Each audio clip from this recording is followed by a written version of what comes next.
ये है सानिया। इसकी 3 साल की एक खूबसूरत बेटी है, लेकिन इसका पति, ससुर और इसके देवर ने सानिया को बाथ टब में डुबो के मार डाला एंड मारने के बाद उसका गला काटा एंड उस कटे हुए सिर को हाथ में लेकर उसके बालों को ट्रिम किया एंड इतना ही नहीं, उसके होठों पे जो तिल था उसको नुकीली चीजों से खरोचा एंड इतना सब कुछ करने के बाद बॉडी को एक ट्रॉली बैग में कर समुद्र के खाड़ी में फेंक दिया एंड उसके बाद शाम को उसी घर में इसके ससुराल वालों ने बकरीद मनाई अपने दोस्तों और रिश्तेदारों के साथ। कौन थे ये लोग और अपनी ही बहू को इतनी हैवानियत तरीके से क्यों मारा? And most important thing, what was the actual motive of the crime, जानेंगे इस केस में।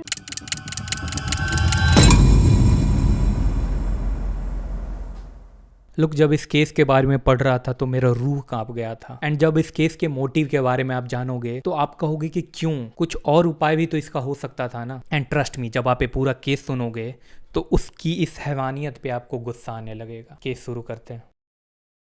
26 जुलाई 2021 मुंबई के वसई के एक बीच पे हर रोज की तरह लोग टहल रहे थे एंड तभी कुछ लोगों को समुद्र में दूर एक चीज नजर आती है, लेकिन वो क्लियर दिख नहीं रही थी कि वो था क्या। इन कुछ ही देर बाद वो चीज जो दूर दिख रही थी वो अब समुद्र के किनारे पे आ चुकी थी एंड वो था एक ट्रॉली बैग। सब लोग घबरा जाते हैं क्योंकि अक्सर हम लोग टीवी शोज में और फिल्मों में देखते हैं कि इस तरीके की चीज जब समुद्र के किनारे मिलती है तो उसमें अक्सर डेड बॉडी ही रहती है। एंड उसमें से एक व्यक्ति ने पुलिस को फोन कर दिया। थोड़ी देर बाद पुलिस आती है। आने के बाद उस ट्रॉली बैग को खोलती है एंड खोलते वक्त जो पुलिस के दिमाग में चल रहा था वो बिल्कुल यकीन में बदल जाता है। उस ट्रॉली बैग से एक लेडी की डेड बॉडी मिलती है, हेडलेस डेड बॉडी। एंड अब यहाँ पुलिस को जरा सा भी सुराग नहीं था कि ये कौन है, किसकी डेड बॉडी है, इसका आइडेंटिफिकेशन कैसे किया जाए, कुछ पता नहीं चल रहा था। बस पुलिस वालों ने उस लड़की के हाथों की मेहंदी से ये अंदाजा लगाया कि ये हो ना हो मुस्लिम कम्युनिटी से बिलोंग करती है और इससे ज्यादा पुलिस के पास कुछ इन्फॉर्मेशन नहीं थी। पुलिस आसपास के पुलिस स्टेशन से मिसिंग रिपोर्ट्स के बारे में पता लगाती है, लेकिन पिछले कुछ दिनों में इस तरीके के आइडेंटिफिकेशन वाली कोई मिसिंग रिपोर्ट नहीं थी। उसके बाद पुलिस उस शहर में पोस्टर लगवाती है ताकि थोड़ा सा भी इस बॉडी के बारे में कुछ इन्फॉर्मेशन मिल जाए, लेकिन ये तरकीब भी काम नहीं आता है। फिर पुलिस वालों ने फॉरेंसिक टीम को उसका डीएनए को प्रिजर्व कर रखने के लिए बोला ताकि इन फ्यूचर इस केस से रिलेटेड कोई आए तो उसका आइडेंटिफिकेशन किया जा सके। हफ्तों बीत जाते हैं, महीनों बीत जाते हैं, पूरा साल निकल जाता है, लेकिन इस बॉडी के बारे में पता करने कोई नहीं आता है। कौन थी ये लड़की? क्या वाकई में अब इसका कोई नहीं था? करीब 13 महीने बाद 29 अगस्त 2022 को मुंबई के नाला सुपारा के एक पुलिस स्टेशन में उस बॉडी से मिलता जुलता जावेद नाम का एक व्यक्ति ने कंप्लेन रजिस्टर करवाया। उस कंप्लेन में था कि जावेद की भतीजी करीब 13 महीनों से गायब है एंड वे लोग कर्नाटका के बेलगाम से बिलोंग करते हैं। उसकी भतीजी का नाम सानिया है एंड जब वो छोटी थी तो उसकी मॉम एंड डैड गुजर गए थे। फिर 2017 में सानिया के अंकल ने मुंबई के एक लड़के के साथ उसकी शादी कर दी जिसका नाम था आसिफ। आसिफ उस वक्त सऊदी अरेबिया में काम करता था। जब पेंडेमिक शुरू हुआ तो आसिफ सऊदी अरेबिया से वापस आ गया एंड सानिया की एक बेटी भी थी, अमायरा। जावेद की अक्सर उससे बात होती रहती थी एंड लास्ट बात 8 जुलाई 2021 को हुई थी एंड उसके बाद से फिर कभी सानिया से बात नहीं हो पाई। सानिया का अचानक से फोन ऑफ आने लगा एंड आसिफ को फोन करने पे वो रॉन्ग नंबर बोलकर फोन काट देता था। फिर जावेद ने बताया कि वो कोविड के कारण सानिया के यहाँ नहीं जा पा रहा था एंड अगस्त 2022 में मुंबई के नाला सुपारा सानिया के घर पे वो पहुंचता है एंड वहां जाने के बाद पता चलता है कि वहां तो कोई आसिफ और सानिया नाम का रहता ही नहीं है। फिर आसपास से पूछने के बाद पता चलता है कि वे लोग तो लास्ट ईयर ही घर बेचकर चले गए, कहाँ गए किसी को कुछ पता नहीं था। फिर जावेद किसी तरीके से आसिफ की माँ का नंबर जुगाड़ करता है एंड उन्हें फोन करता है एंड लकीली आसिफ की माँ फोन उठा लेती है। फोन उठाने के बाद आसिफ की माँ जहाँ वो रह रही थी उसका एड्रेस जावेद को दे देती है। जावेद वहाँ पहुंचता है, सब लोगों से मिलता है। जावेद को सब लोग दिख रहे थे, अमायरा भी दिख रही थी, लेकिन जावेद को सानिया कहीं नहीं दिख रही थी। जावेद आसिफ से पूछता है कि सानिया किधर है। इस पर आसिफ ने बोला कि सानिया लास्ट ईयर अपने बॉयफ्रेंड के साथ निकल गई थी एंड जाते वक्त उसने एक लेटर छोड़ा। आसिफ ने उस लेटर को जावेद को दिखाया एंड यहाँ पे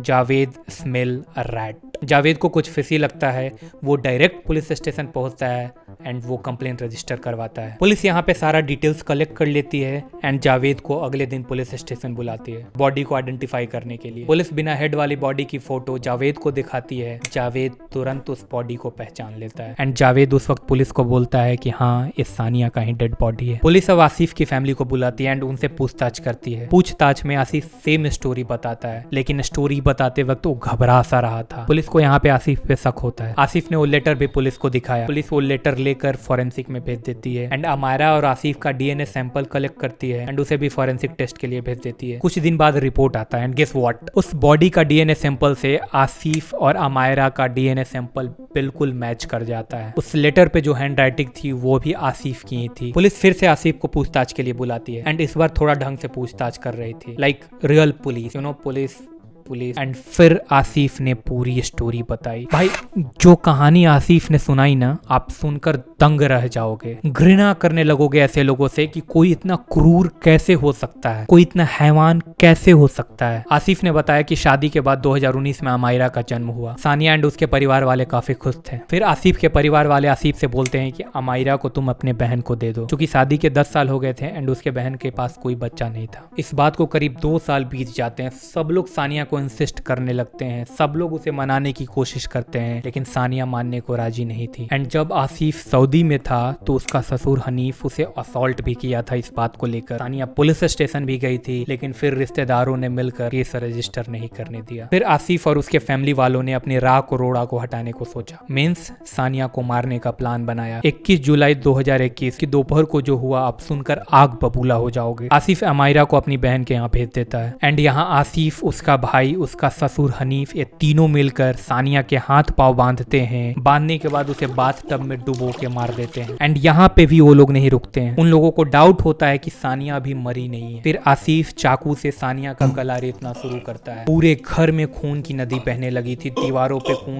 छत पे खून। एंड इतना खून देखकर आसिफ बेहोश हो जाता है। फिर उस चाकू को हनीफ अपनी हाथों में लेता है एंड एक चुटकी में उसका गला काट देता है। एंड इतना क्रूरता के बाद भी वो लोग नहीं रुके थे। उन लोगों को लगा कि कभी ये सर मिली तो लोग पहचान न ले। इस कारण से उस कटे हुए सिर को उन तीनों ने अपने हाथों में लिया और उसके लंबे बालों को ट्रिमर से ट्रिम किया एंड उसके होठों पे जो तिल थे उसको चाकू से खरोच कर हटा दिया ताकि कोई पहचान ना सके। कैन यू फकिंग इमेजिन कि एक कटा हुआ सर को हाथ में लेके उसके बालों को ट्रिम किया जाता है, उसके होठों को खरोचा जाता है। कितनी हैवानियत लगती होगी ऐसा कार्य करने में। इस सब कुछ करने के बाद आसिफ अपने सिस्टर के हस्बैंड को कॉल करता है, यूसुफ को। यूसुफ एक कैब ड्राइवर है। आसिफ यूसुफ को बोलता है कि वो गाड़ी लेके आए जिस अमायरा को यूसुफ पालने वाला था, उसकी माँ की आधी कटी हुई बॉडी को फेंकने जा रहा था। फिर आसिफ बॉडी को एक ट्रॉली बैग में डालता है एंड उसके सर को एक पॉलिथीन बैग में। ट्रॉली बैग को समुद्र के एक खाड़ी में फेंक देता है एंड पॉलिथीन बैग को मुंबई अहमदाबाद एक्सप्रेसवे के बीच में। बॉडी को डिस्पोज करने के बाद आसिफ, उसका बाप हनीफ, उसका भाई